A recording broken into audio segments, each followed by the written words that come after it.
Hello, my name is Jordan Scott Hardesty. I am a co-editor-in-chief of the Grappler, and this is the Grappler's Wrights of Spring Playwright interview series that we're doing with the theater school at DePaul University's Wrights of Spring New Play Festival. The Grappler is a community journal located at the theater school that seeks to talk about each of the majors processes and also just get the student voice into the greater conversation around DePaul. Today I have with me Brent Leibowitz, Hello. uh, who is a BFA4 playwright, and this is going to be a pretty great interview. I'm working with Brent currently on his Wrights of Spring. Brent, tell us where you are calling in from. So I am currently from my apartment in Chicago, Illinois, in which I have 1 week left to live. So this is great.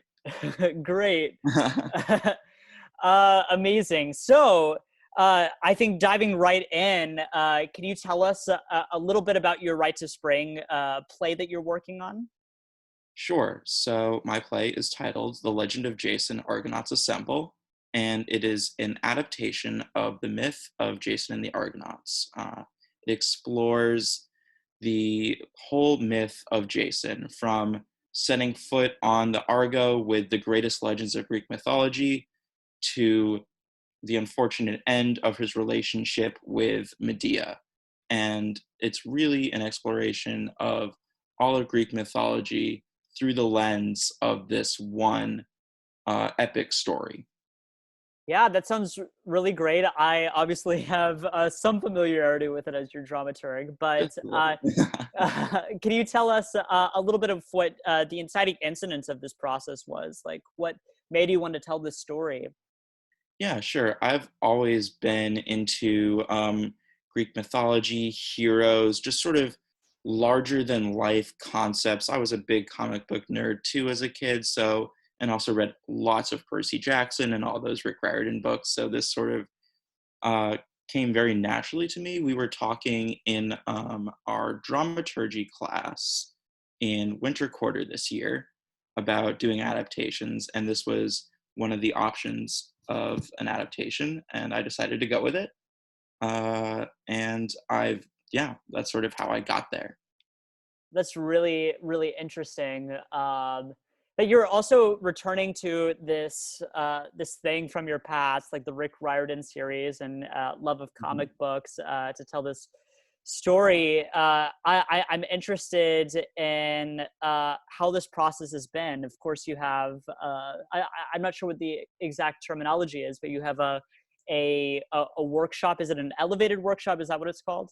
It's called a supported workshop. Supported Yeah, workshop. yeah. So can you tell us what that's like? You're working with a professional theater director for those who don't know what this workshop entails. So can you talk to us a little bit about what that's like?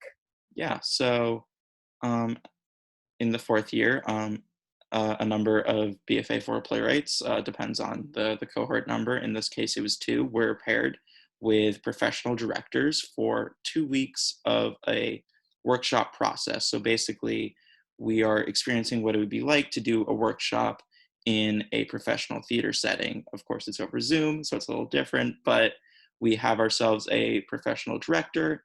We have ourselves a cast as well. From working actors. And basically, what we do is we read through pages, we really interrogate the character motivations, the utility of certain things, whether it be a concept being used in a play or character decision or a theme. And I bring in rewrites basically every day of those workshops. And for those 2 weeks, we create we sort of create and help make this play stronger than it was coming into it. Is this your first time working with? Is this your first time working with a professional director at TTS? Yeah, yeah, it is. I've worked with other directors in the past. like that are TTS students. Last year, I had the fantastic Xandra Starks direct my Wrights of Spring piece. We didn't start the fire, but to have a professional director is such a gift. Honestly, it's really helped me think about playwriting in whole new ways. One of the biggest pieces of advice that I got was to sort of let my characters really sort of run free and just go crazy with it, instead of trying to write characters into serving a certain functionality. And that in of itself, just in the past day or so of rewrites, has really allowed me to open up my world in ways that I didn't even perceive when starting this. I think it's really, really great to have someone who has been lots of new play experience in this. My director is Shade Murray, and yeah, no, he's fantastic in helping me come up with new ideas, rewrites. Yeah, just last night or last morning, and then going into last night, just thinking about all the changes that I have. Yeah, it's the world's expanded, and it's only been like a week into the process. Talking a little bit more about rewrites, of course, in the 2 weeks that Rights of Spring takes place, all you could see on social media and all you could see in your conversations with playwrights at TTS is all these rewrites everyone's having to do. And I'm interested in hearing a little bit about your approach into these rewrites. Are you someone who feels like you're more frugal in your rewrites, that you try to reserve rewrites for to answer specific questions, or do you spend most of your days these days rewriting this play? Well, the really cool thing about being in my final quarter of college, just staying home and doing nothing for the most part, is that I have a lot of free time on my hands. So a lot of it is sort of, there are moments where I'm just like, I go to my computer, write one or two sentences. I've sort of learned this technique to always end on a question, so that I can, come back to it and then answer that question. It's been really helpful. And so, and then there's other times in which I'm like at my computer for like 4 or 5 hours, just like really going at a scene or two. What's been really interesting so far is that once really start gaining the essence of one scene, it is able to reverberate out into sort of the scene right before and right after. So the possibilities for rewrites right now have been numerous, which is really, really great. So thankfully, I have plenty of time to do so. That's really great. So to pivot a little bit, to talk a little bit about Rights of Spring and what Rights of Spring means for a playwright at TTS, I'm really interested in hearing from you about what the use of Rights of Spring is to playwrights. Obviously, we are in this pandemic world right now when we're seeing theater festival after theater festival after performances just closed and stuff. But Rights of Spring is this really important thing at TTS, that we preserved it in this online way. And talking with other playwrights, they come up with a variety of different reasons for why Rights of Spring needs to exist for students. And I'm curious to hear from you about what Rights of Spring means to you as a student at TTS. Totally. I think it's really a celebration of creation above all else. Like we do so many productions a year at TTS, but all of them are usually from pre-established plays, and new theater doesn't exist without it being written and created, and this sort of allows playwriting majors and other people who are on the playwriting track to sort of really get a launching point to think about what they want the theater of tomorrow to be, what they want it to look like, and to start creating and manifesting that. And that is something that I've always enjoyed. Just like, oh, what am I gonna do? Like at the beginning of every year, I look forward to sort of what concepts, especially the people in my cohort, are going to go with their play ideas for Rites of Spring. And it's especially in our third year, it was just such a big thing that we wrote up to. And even this year, like, it's really exciting because these are plays that we can take with us outside of the theater school and give to the greater theater community. So yes, on this note of taking these plays from this festival and using them in your own career, maybe showing them at different theater companies around Chicago and elsewhere. I'm curious about what the utility of Rites of Spring is for you as a playwright. Is there anything that you look for in a Rites of Spring audience that will help move your play forward in the new play development process? Oh, totally. Here, those readings are probably the most useful thing. Like, rehearsals are great and they're super helpful for the writing, but once you put your play down in front of a group of people who haven't been in that room with that play for a bunch of hours, you get to see their genuine, immediate reactions to things. That is so telling and really helps me think about what I need to do to go forward with the play.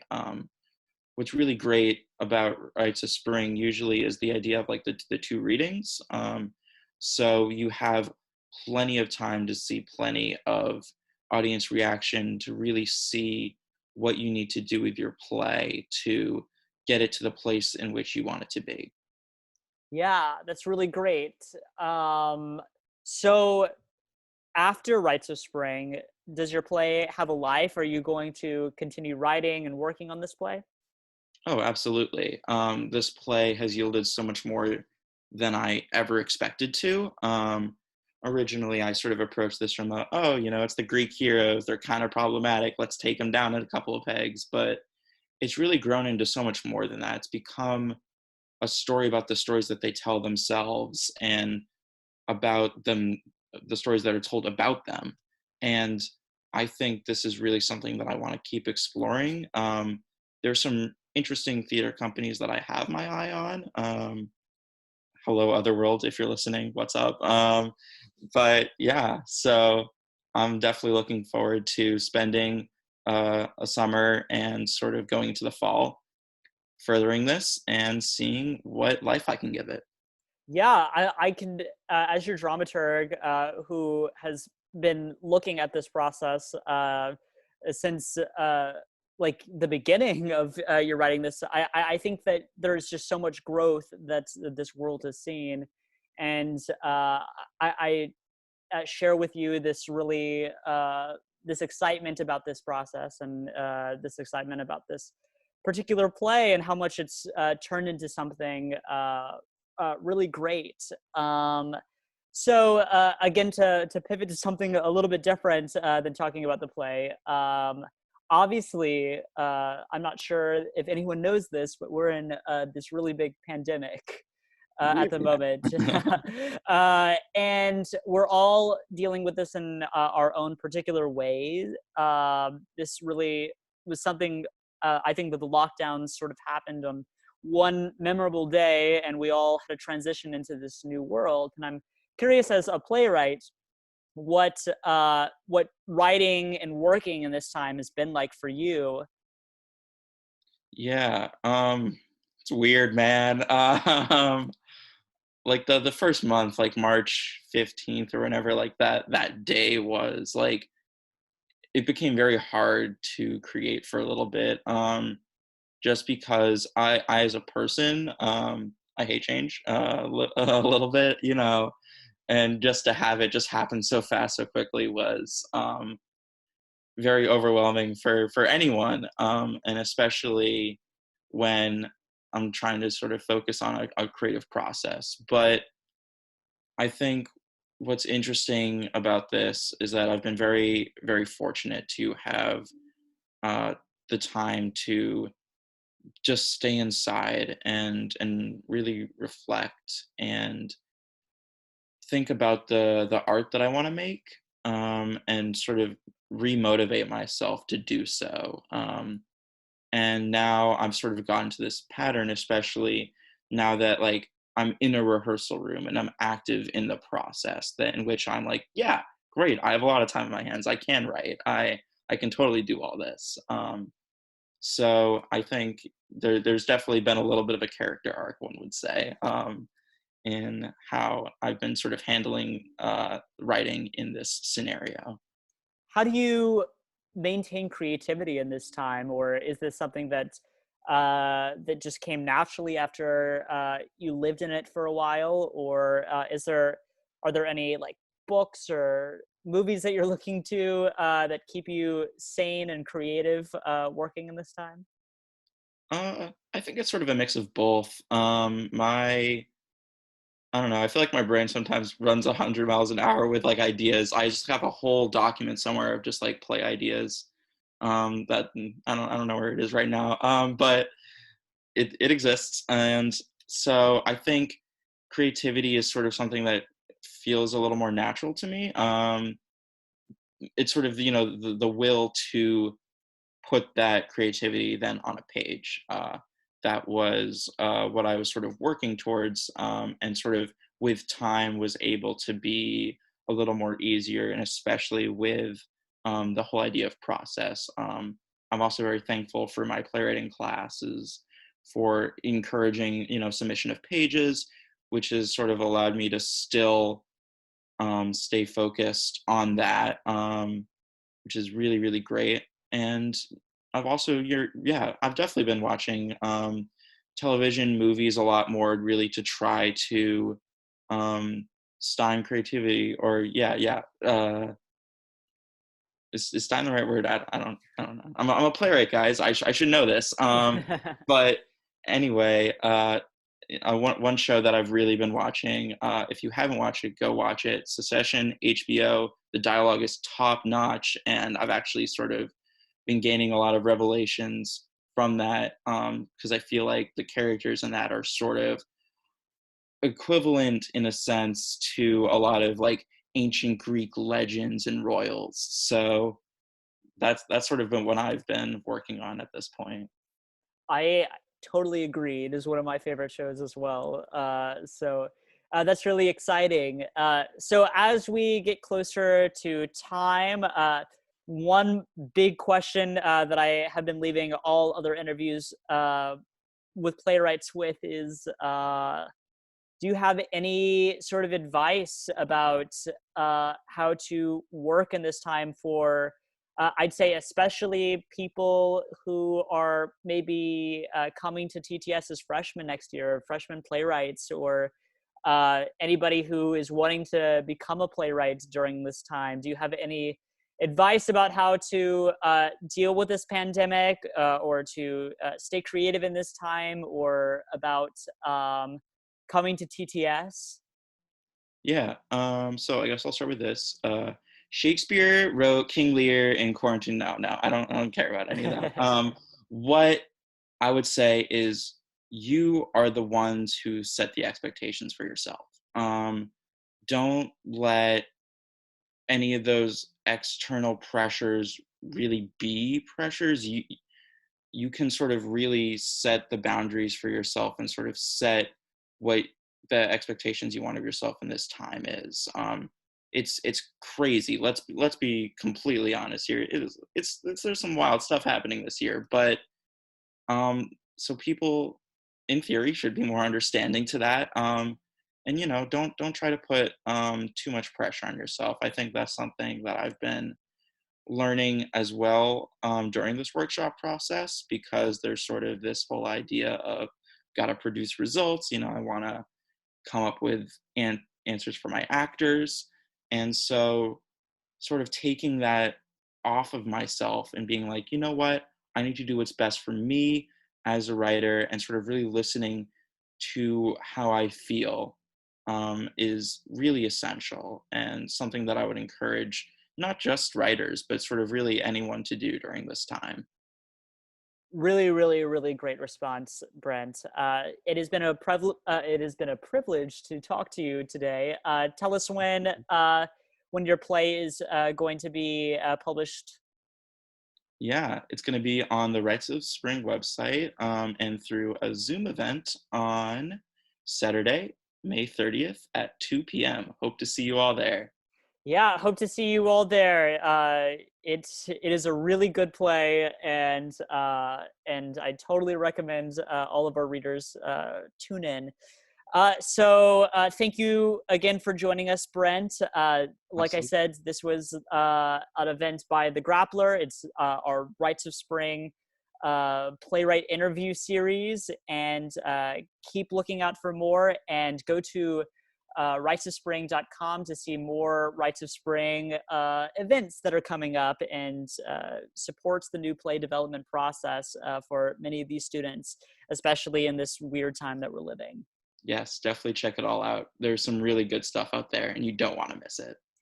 Well, thank you, and goodbye. See y'all.